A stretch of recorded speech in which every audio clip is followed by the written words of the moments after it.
we hide treasure like a cherished secret, to share only with a select few. But down this crumbling driveway, concealed beyond the horizon of summer's harvest, stands a testament to history that one man hopes to one day show the world. My name's Howard Hankins, and we're outside of Williamsburg. Howard Hankins turns trees into mulch. He prides himself on making mulch that lasts longer. As you'll soon see, Hankins has a thing for things that last. I first off can't believe I did it. This recycler is also trying to restore a remarkable collection that honors the men who led our nation. Because so many people look at me and go, "You're crazy. Why'd you do this? What are you doing?" Push past the weeds and cattails on this 400-acre property, and you'll find an unlikely gathering of political giants. It's almost like Mount Rushmore. We got them all.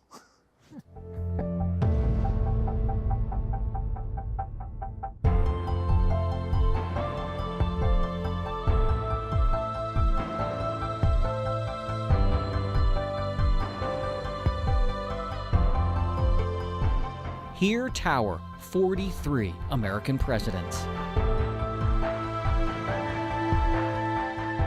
It's unbelievable, the detail, and to be so big.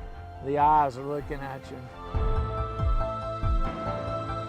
Their steely gazes, some determined, others ghostly, are all the more impressive thanks to the stature of these haunting sculptures. Each effigy stands 20 feet tall, every detail distinct, from Ike's uniform to Truman's glasses.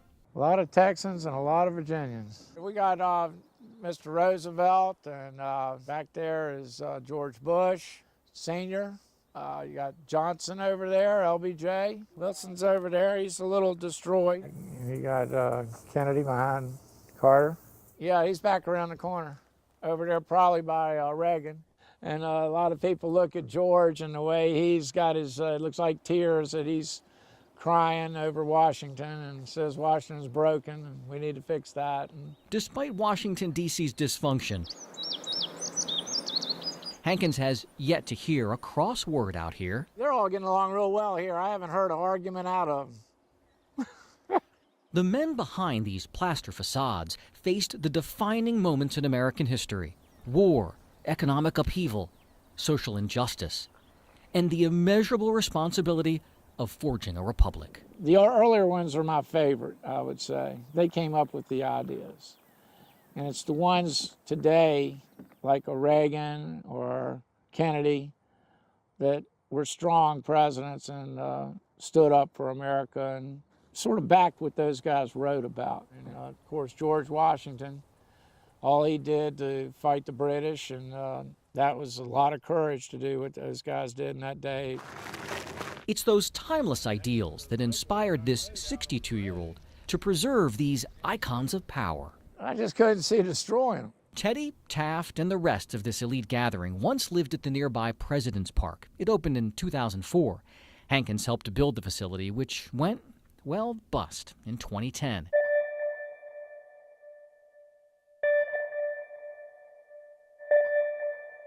He was tasked with disposing of the concrete, fabric, and steel skeletons that make up each 20,000-pound structure. You know, they wanted me to crush them, and I thought about it. But he decided to save them for history's sake. Figured out how to lift them and put them on the trailer. It took about 7 or 8 days to move them all. Popped a hole in the top of their head, dropped the chain in and caught the framework, the steel framework. The move was hard on these figures. Some suffered broken necks, others chipped chins. LBJ, known for his foul mouth, lost his nose. And the damage to our much-revered 16th president, it's a shame he got shot and killed so soon, was uncomfortably close to the truth. He fell and cracked his head open in the back. That was about the worst damage. There's something about the patina of time that brings these occasionally visionary and often imperfect men back to life. The chips and just the worn look. He looks worn, like he's been tested. And with the deterioration, it makes them look more real than when they were in perfect repair. Hankins is now restoring the statues. He started with Andrew Jackson. And he needs a little touch up, but he's down to ready for his final coat of paint and a little fine sanding and stuff. But he's got all his hair and eyebrows, got his nose intact, no bees in it. Bees? Some of the statues back there got bees nest up their nose.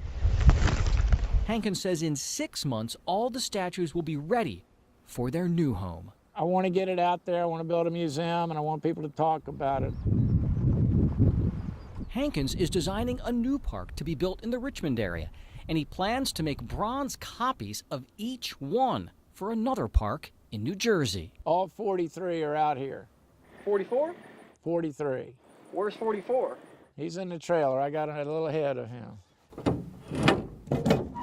The old park didn't have the money to build President Obama, but Hankins assures us a new sculptor will build a full-sized 44, along with November's White House winner. No, you never know. It's a funny world, you know.